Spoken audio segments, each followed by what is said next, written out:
குழந்தைகளுக்கான சிறுகதை. புத்திசாலி புலியும் குறும்பு மானும். ஒரு அடர்ந்த காட்டில் விக்கி என்ற புத்திசாலி புலி வாழ்ந்து வந்தது. விக்கி மிகவும் சக்தி வாய்ந்ததாக இருந்தாலும் அது எப்போதும் புத்திசாலித்தனமாக செயல்படுவது வழக்கம்.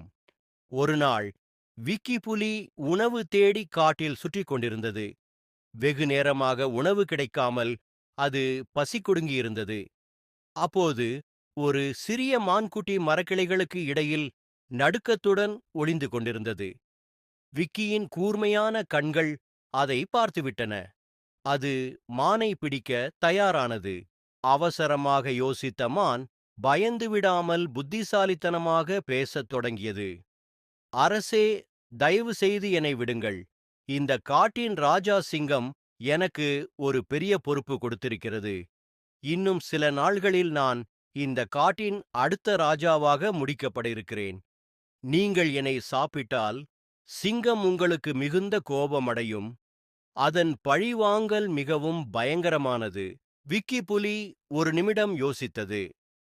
சிங்கம் இதை உண்மையாகவே தேர்ந்தெடுத்திருக்கும் போலிருக்கிறது. நான் மானை சாப்பிட்டால் அது எனக்கு ஆபத்தாகிவிடும். இப்போது அதை விடுவித்து விடலாமே என நினைத்தது.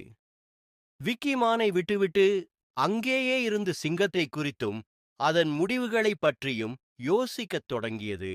மானும் சந்தர்ப்பத்தை பயன்படுத்தி உடனே வேகமாக ஓடிவிட்டது. அது புலியை ஏமாற்றியதற்காக வெறித்தனமாக சிரித்துக்கொண்டு சென்றுவிட்டது.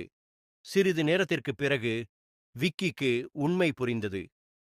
அடடா, அந்த மான் என்னை ஏமாற்றிவிட்டதே!